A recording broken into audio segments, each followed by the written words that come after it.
Y'all know what's going on. It's time for another episode of Doing Time with Joe. I'm your host, Joe Baker, and welcome to the show, y'all.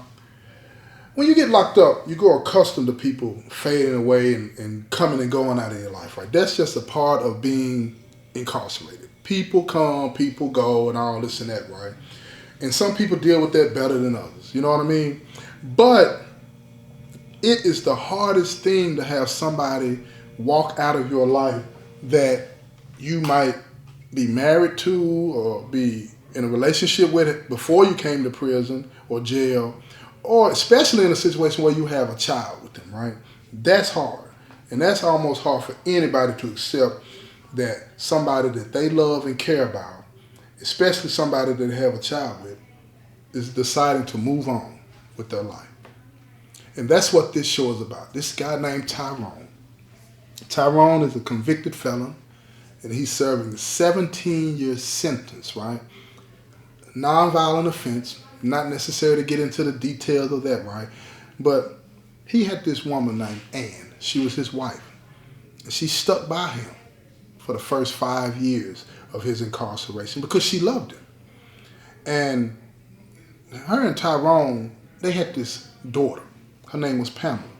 She was 4 years old when Tyrone left.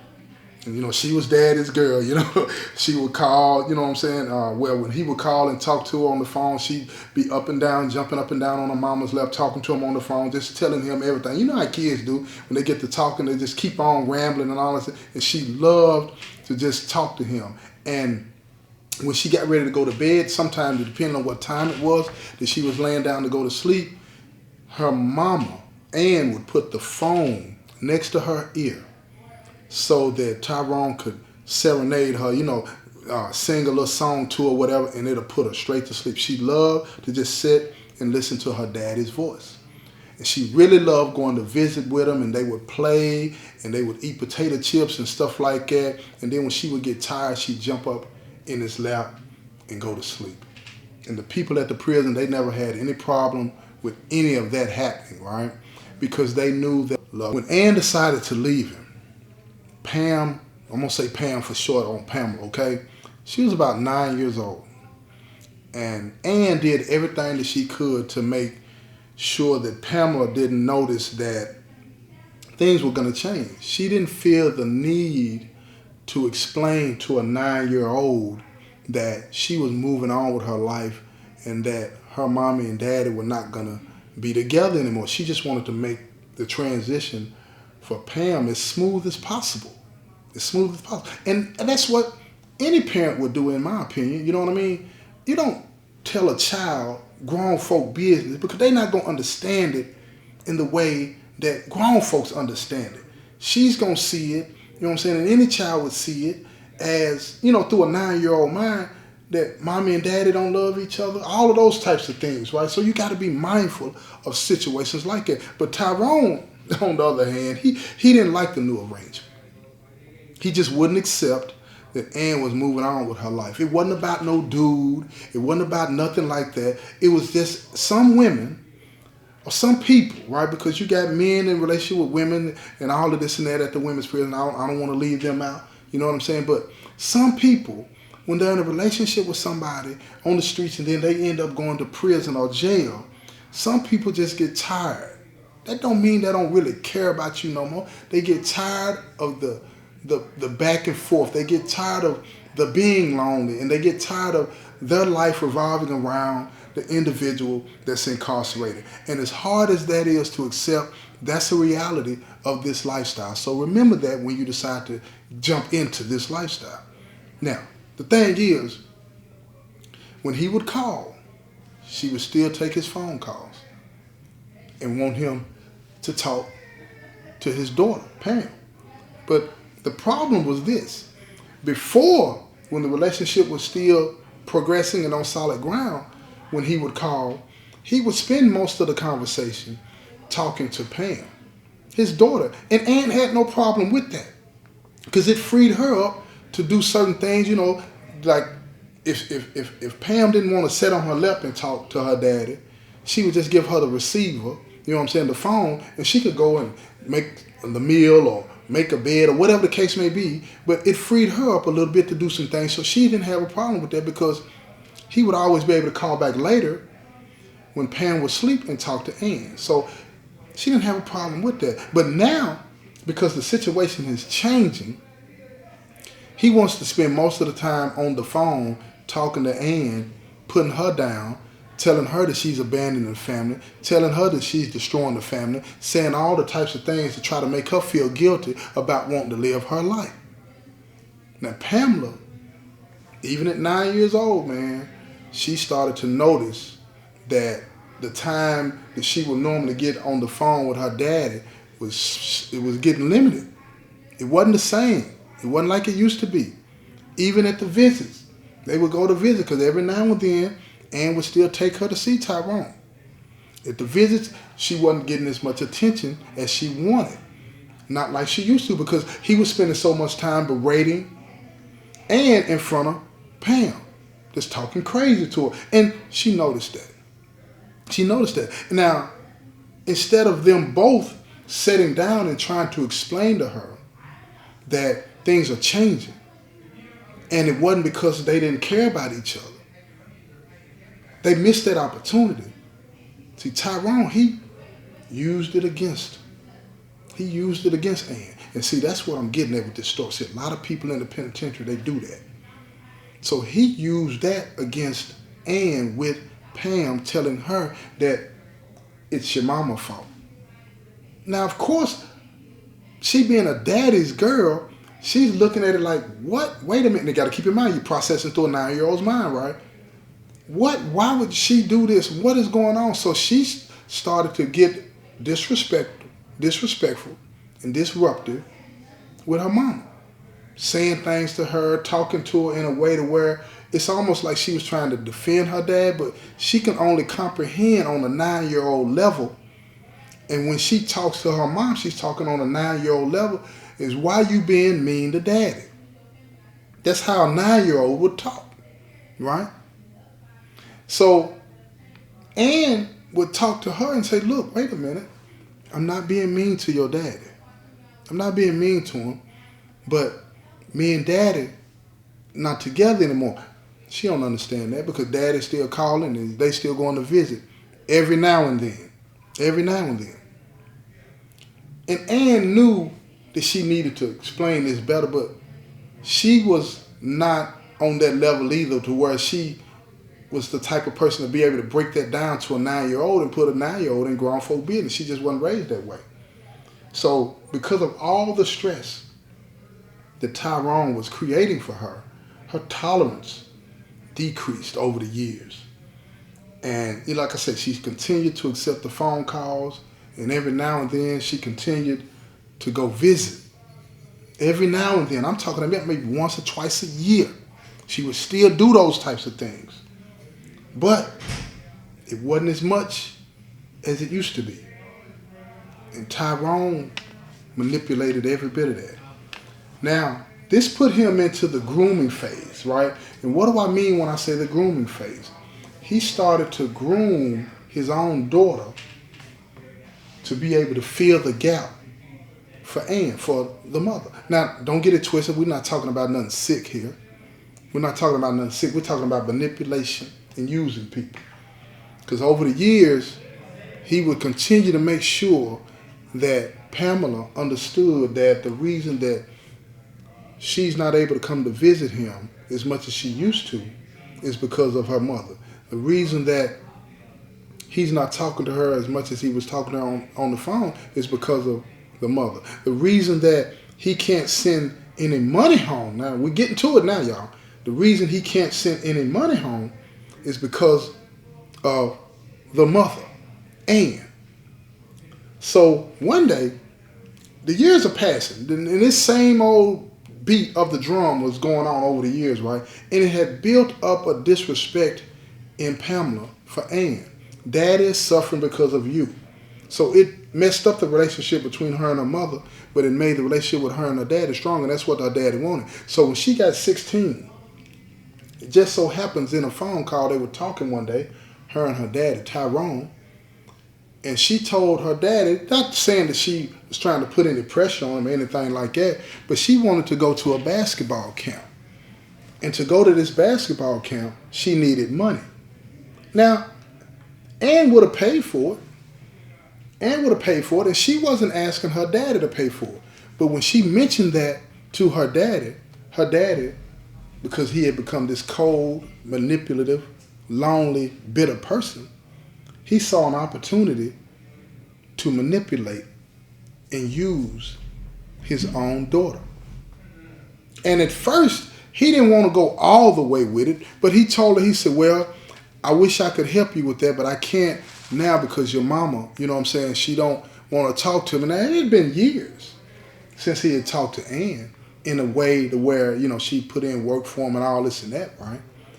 And she was like, well, what do you mean? What is it that mama would do that I can't do? I'm 16 years old. I can help you. You need me to call somebody to do this and do that? And I'll just go by and pick up the money. She had no idea what it was that Tyrone was talking about. So he started laughing, right? And that type of laugh, you know, what a lot of people do, they laugh so that they can make sure that the person is not, you know what I'm saying, under too off balance or too uncomfortable, right? You know, to open them up to the next thing that he's going to be saying. Because the next thing that he said was, no, he said, what I'm talking about is a way where you will be able to help me and I can help you pay for your camp and anything else that you need done. And she said again, what is it that I need to do, Daddy? And he said, well, we'll have to talk about that when you come to visit again. When are you coming to visit me again? And she told him that she didn't really know when she was going to be coming to visit him again because she would have to make sure that her mom was going to drive her up there and bring her in, because whenever her mom would bring her up there now, at this particular age, she would sit at the table with them, but she wouldn't have anything to do with that conversation. They sit on one end of the table and she sat on the other. And it's not like these tables are long, so she could still hear what it was that they would be talking about. And he told her, he said, well, try to get your mom to bring you up here and then we can talk then. And she told her mom, you know what I'm saying, shortly after she got off the phone, that she wanted to go see her dad. She needed to talk to him. She didn't even mention to her mom that she had a basketball camp coming up. So her mom said, okay, it'll be a week or so before I can get off work and we can go up there to see him, right? And she pissed a fit, talking about, no, I need to go see him this week. I got to talk to him. It's very important. So her mom was like, what is it? Tell me what's going on. I can help you, this is that. And she didn't want to tell her mom what was going on. She didn't want to tell her mom what was going on. All she had to do was tell her mom, and then her mom would have paid for it. No doubt about it. So her mom, you know, she called her boss man and told her boss man that she needed, you know what I'm saying, a couple of hours this weekend coming up to take her daughter to see her father. And the boss man had always been understanding of her situation and all this and that, and he let her have the weekend off. So Ann took her to the prison. And when they got to the prison, Tyrone and Pamela was sitting on one end of the table and Ann was sitting on the other end of the table and eating some potato chips, drinking a soda. So Tyrone, he told his daughter, hey, let's walk. So they got up and they're walking around the VG. And that's not uncommon back in the day. These days, they don't want you to get up. They don't want you to do nothing. But back in the day, you could get up if you want to have a private conversation with your daughter, not like that. Because they understood that, you know, you got some fathers that need that private time with their child. You know what I'm saying? Even though that the mother may be there or the other parent may be there, they've discussed the issue, but you know, it's a lot easier sometimes to get the child to do something when the parent that they trust the most is presenting the situation in a way is confident in between them, right? You understand what I'm saying? So he used that to his advantage, and they got up and they're walking around, and he told his daughter, he said, look, one of the ways that I've been able to help y'all over the years, which was not true, because he only sent a little bit here, a little bit there. The majority of the money he would keep for himself and all this and that. But she didn't understand that. She didn't know that. He had been poisoning her mind for years, as if he's been the responsible father and sending plenty of money home. And that's how they've been able to live the way they live. Well, none of that was true because Ann had been working the entire time that he had been gone. So here we go. He tells her, he said, this is what I do. He said, you're old enough now to understand. He asked her, he said, do you know what marijuana is? She said, like, yeah, I know what marijuana is. He said, have you ever smoked it? And she said, no. And he told her, don't do that. Because she loved to play basketball. He said, don't do that. He said, but what I do in here is I sell marijuana. And she said, well, why do you do that? How do you do that? And he explained it to her and all this and that, right? But he added some part of the story that hadn't happened for years. And he said, back in the day when me and your mama were doing good, she would take care of that for me. And she said, take care of that how? And then he explained to her all the inside out of how the game goes. And she was, while they were walking, she's looking at him like in shock. But he didn't tell her how, and read what I'm not saying, okay? He didn't tell her how she was doing it, but he made it clear enough that she could figure that out on her own. This is his daughter, you feel me? Even him, this dude here, you know, he wasn't really sure how she would take that, so he didn't want to go that far, that fast. That far, that fast. Not that day, anyway.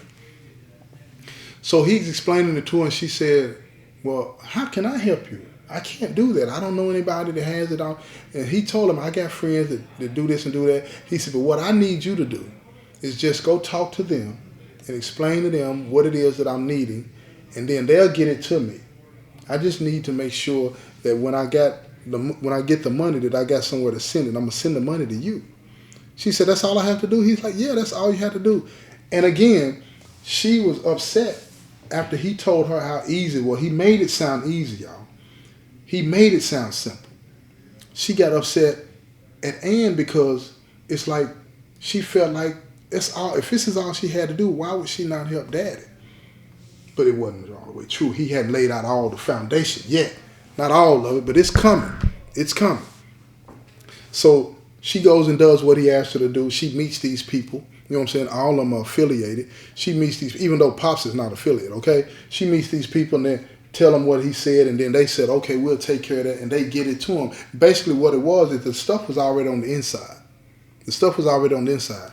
And he wanted somebody, you know, he needed somebody, her, to go on the outside and go ahead and holler at them and let them know that the money is going to be good and all this and that, right? Basically, she not knowing, she done put her name on the money. She done put her name on the money. You feel what I'm saying? And then they end up breaking him off on the inside. Now, he does take care of the business the first time. He sends her the money. She goes to give the money to them on the streets. Everything is smooth. Everything is smooth. She gets her money to go to the camp. Everything is smooth. She doesn't say one word to her mother about any of this. She doesn't tell her mother any parts of this. Her and her father are coming together like Elmer's glue. Because now it's like they have a secret. They have a real secret, that something that brings people together. Again, this is not what you want to do, but this is what he did. So now he wants her to do it again and again, and she has no problem with it. She has no problem with it. And then one day, the situation gets to the point where, because anybody, when you get involved in that type of lifestyle, you want to grow beyond what it is that you start out doing, right? So now he wants to grow and do something more than that, but at the same time, he wants to cut out that issue of the person that's in there handing it to him. Why is that? Because he's paying that person on the inside a little bit. You understand? He's paying that person on the inside a little bit, and it's also sending money out to pay for it out there, right? Because the people out there is actually really running what's going on the inside. You feel what I'm saying? All them gang members, they getting their bread. So this is what he does. He convinces her by like talking to her on the phone, saying, do you remember how I explained to you some of the things going on? And she was like, yes.